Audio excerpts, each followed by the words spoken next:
Hugo Falter is Director of EOFS, that's European Open File Systems. He's the COO of Partech. He's a great guy and a good friend. Let's hear it for Hugo Falter. He's come a long way.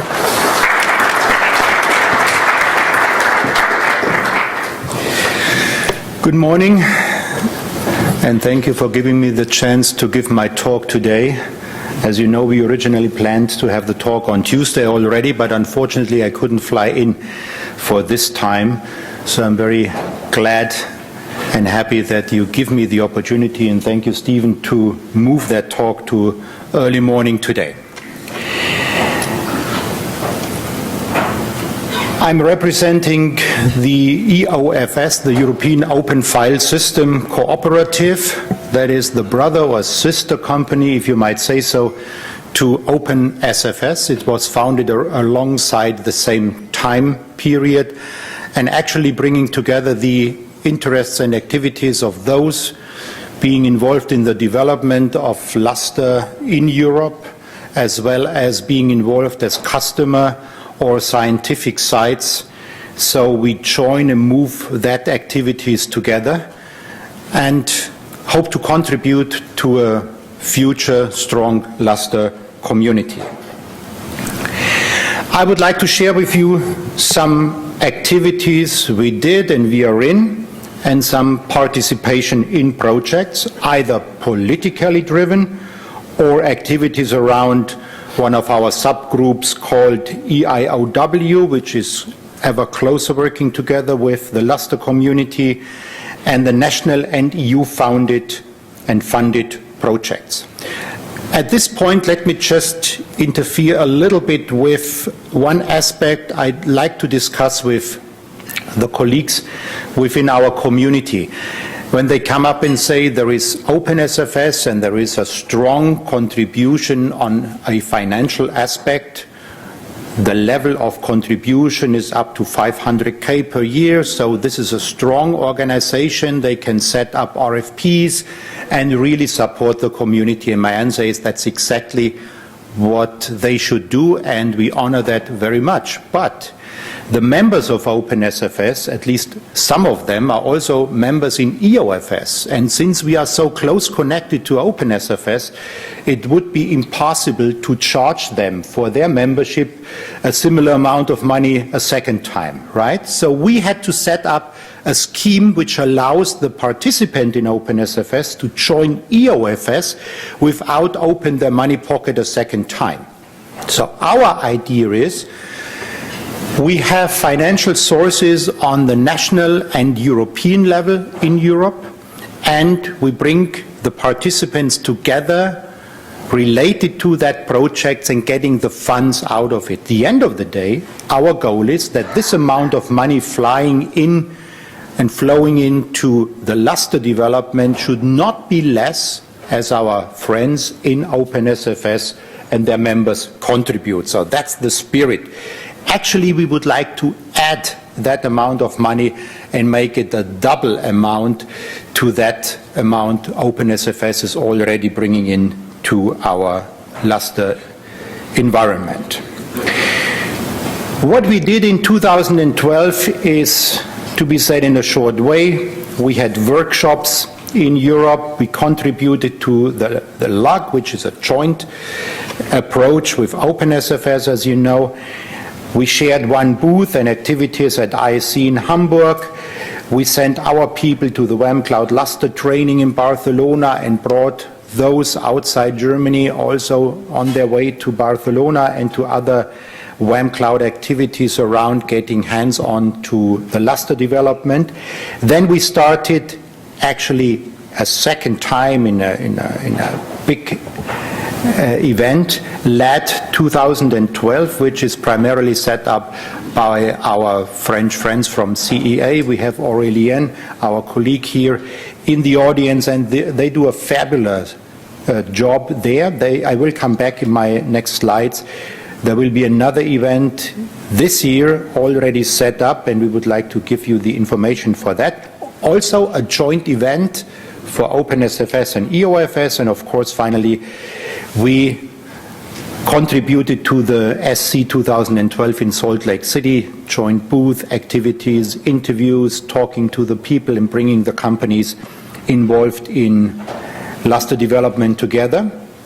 Now we are in the middle of, almost at the end of LUG 2013, a big event, and even more people than last year, as I heard, so that's again a great contribution from your side to keep Luster alive. We will see each other again at ISC 2013 in Leipzig. Leipzig for the first time the host of ISC. We will then go to LAD 13 in Paris. It's a 2-day session, added by a third day on personal invitation, the Luster Developer Summit in Paris. The invitation will come from my colleague, Jacques-Charles Foucrier, my colleague as being the director of EOFS. And then finally, we meet all together at SC in Denver. The LAD 2012 was with over 90 attendees. Then we had the second Luster Developers Summit there, 26 attendees, 10 companies. It was high-level technical discussions. At the ISC, we had a successful breakfast panel, which we will continue this year, the same breakfast panel for our OpenSFS and EOFS activities. Then we had the booth with a lot of visitors showing up, and we had the BOF with many attendees. It was a crowded room at ISC 2012. As I said, this year in a couple of weeks we will have another breakfast panel, and this time the setup, as we discussed it in a joint EOFS and OpenSFS board meeting a couple of days ago in Munich, we would like to see representatives from the user side of Luster on one hand side, and on the other side having those who contribute as vendors to the Luster development, and having people then with questions really learn how they see the future, what they would like to offer, how open they listen to the community and the customers. So we are really looking forward for that. The panelists could be DDN, Xyratex, Intel, others. It's still open. Then we have a booth. You will see in the next slide. We have the Luster BOF on June 18th from 3 to 5 p.m.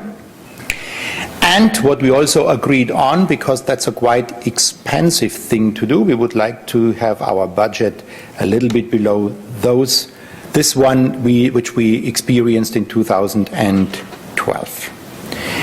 If you might be able to see that on the website, you can go in.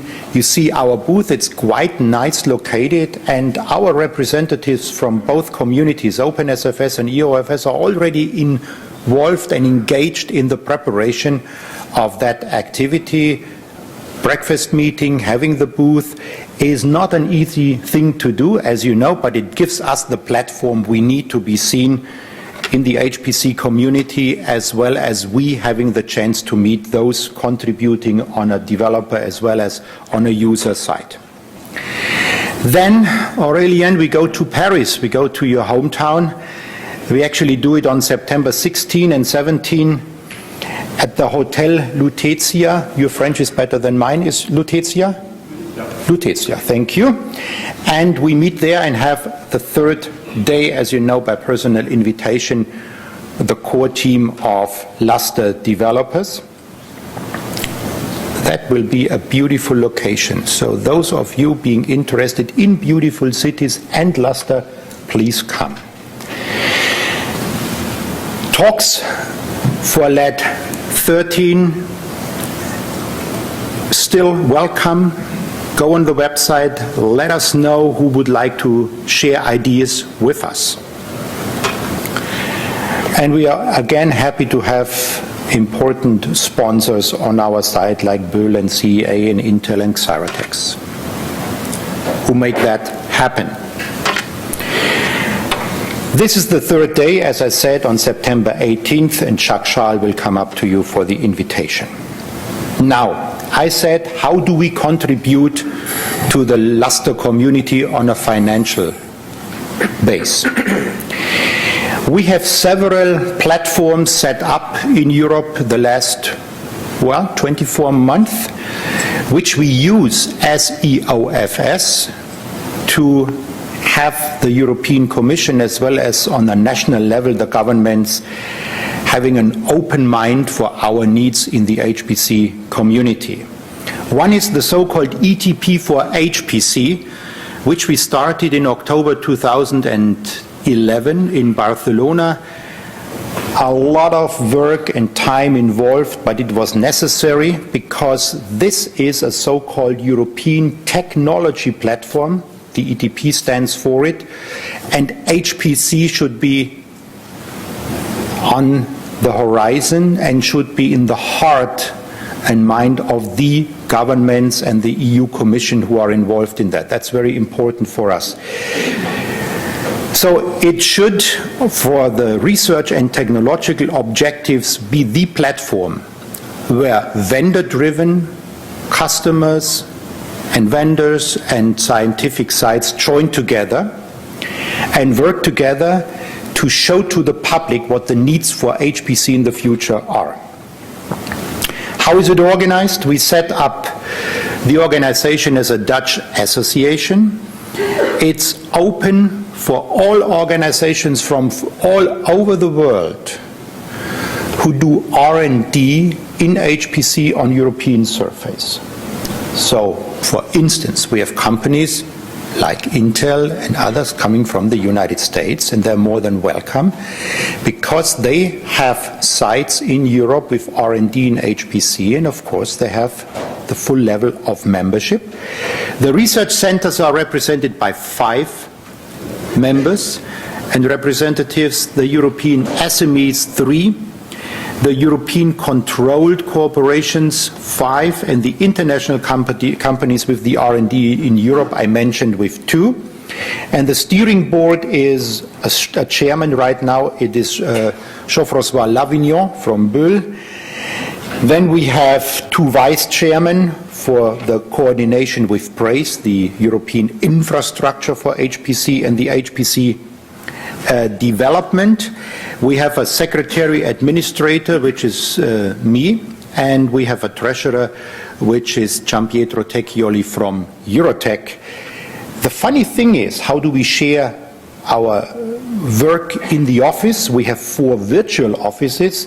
So Barcelona Supercomputing Center, CEA, Cinica, and Eurotech, and Partech share that. So we have Spain, we have France, we have Italy and Germany hosting that activities.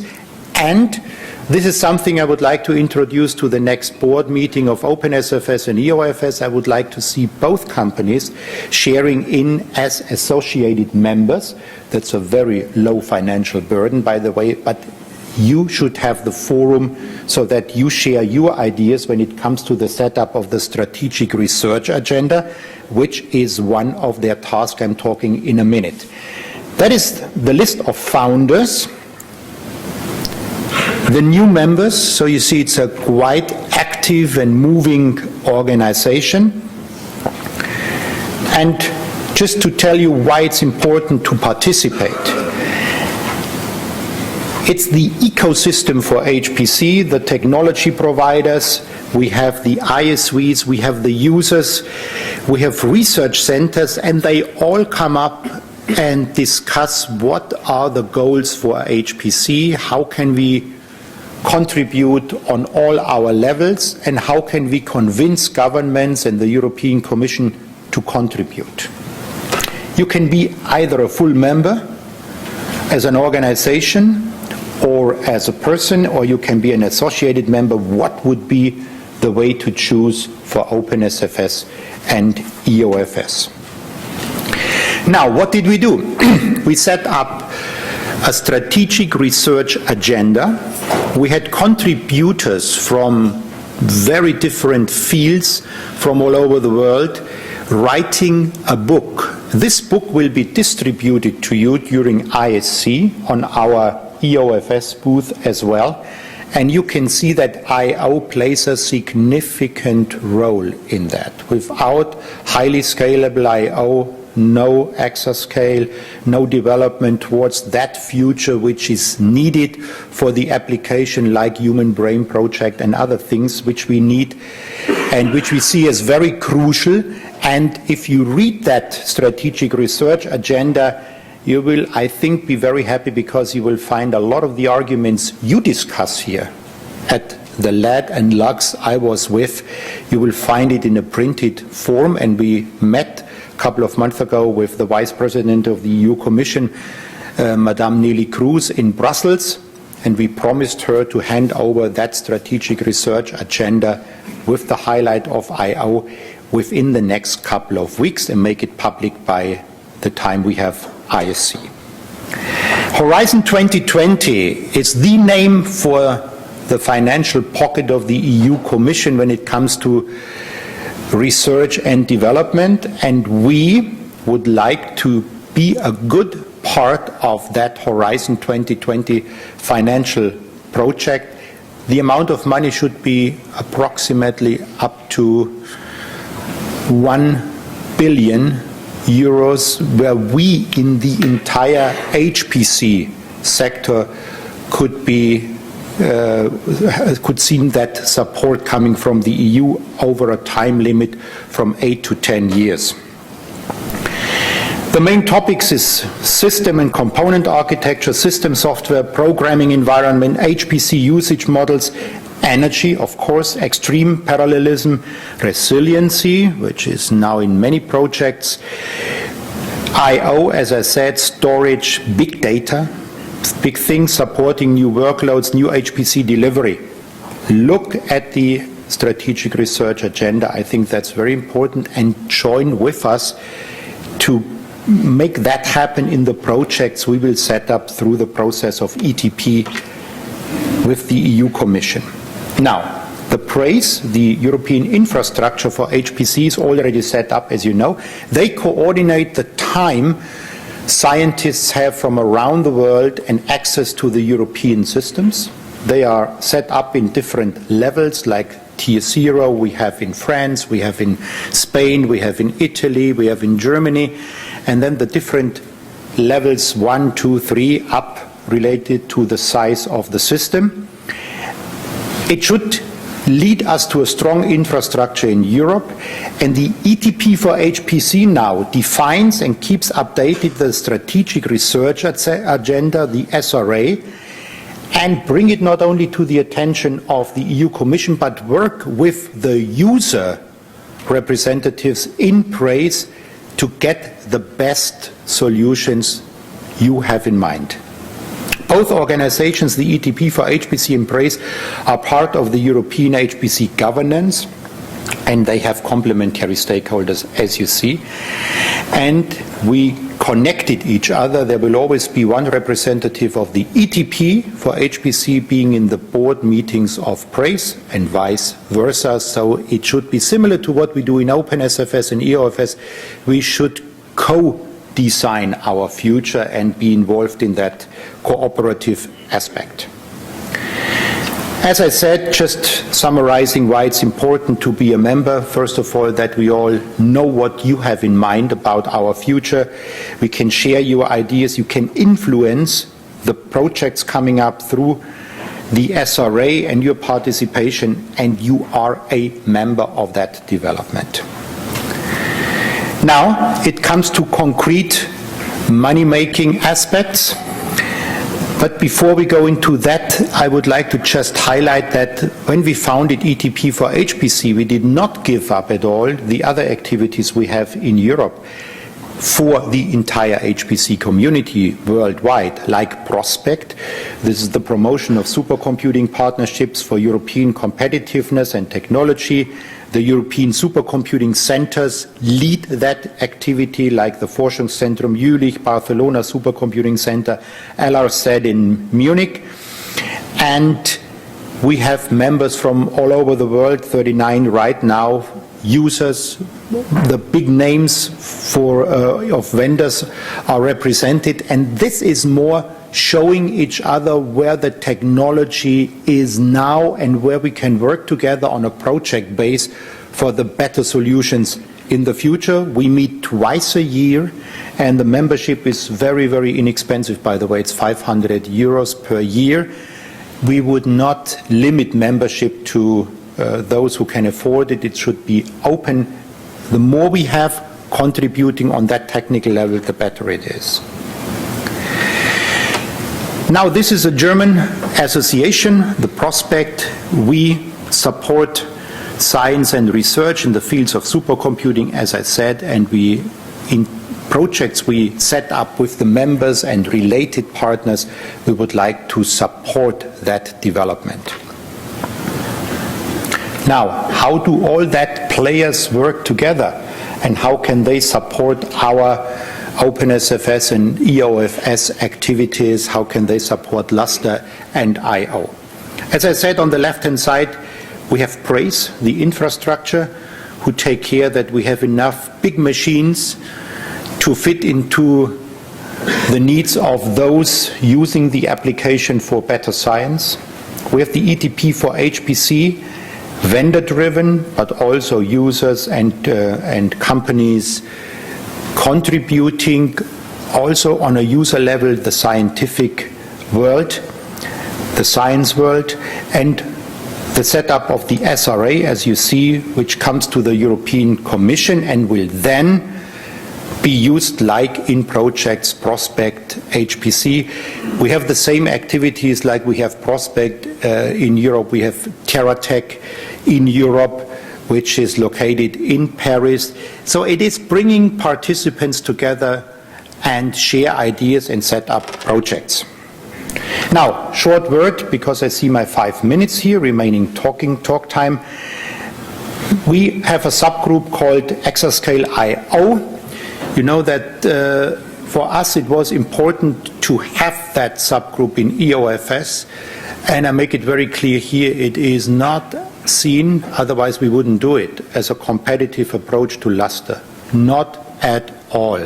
There was some misunderstanding out there in the field. We tried to overcome that.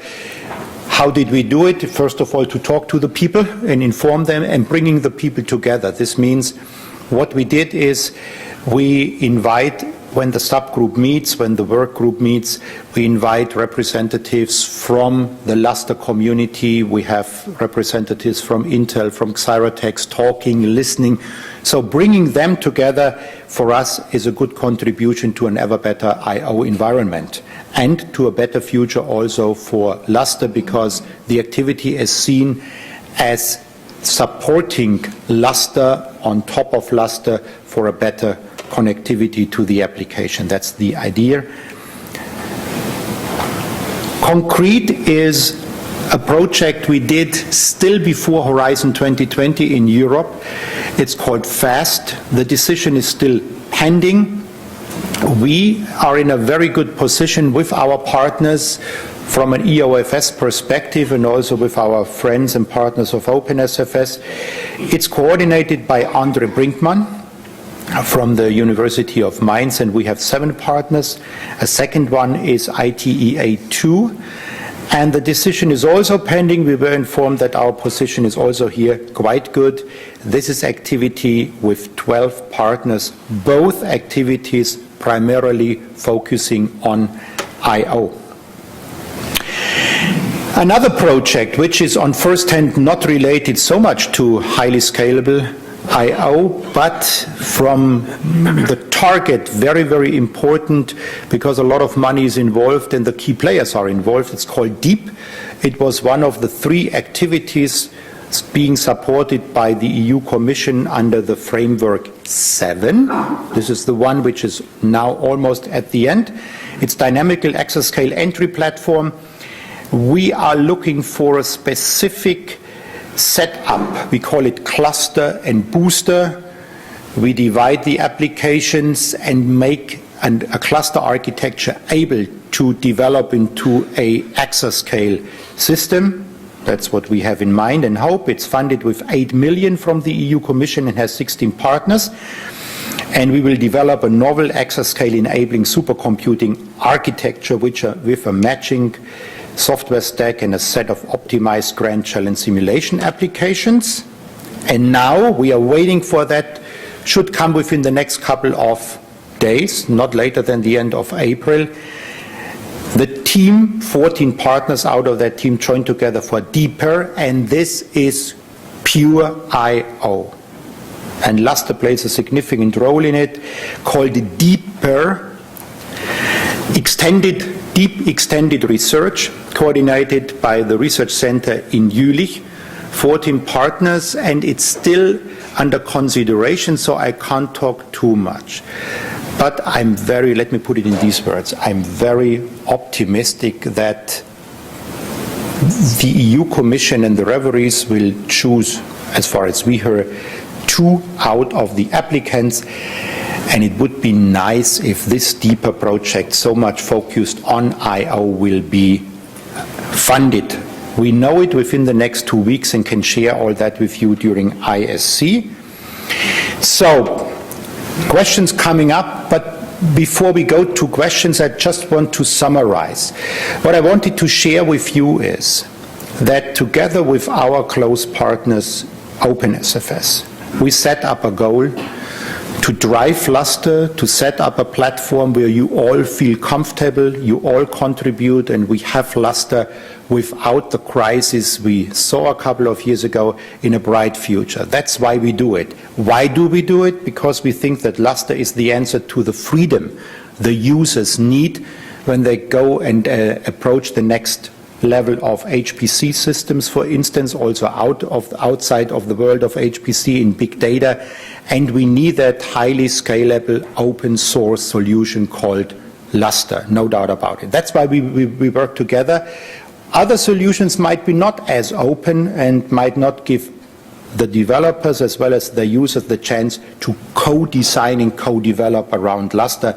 That's what we want to keep open. And we would like to contribute with our activities, EOFS, with OpenSFS, LUG, LED, booth, together with breakfast meetings, and our activities in Prospect, in TerraTech, in our ETP for HPC, to make the public aware that what we do is necessary to get the answers for the solutions out of science we need for the future, and I/O is a significant, important part as those HPC solution.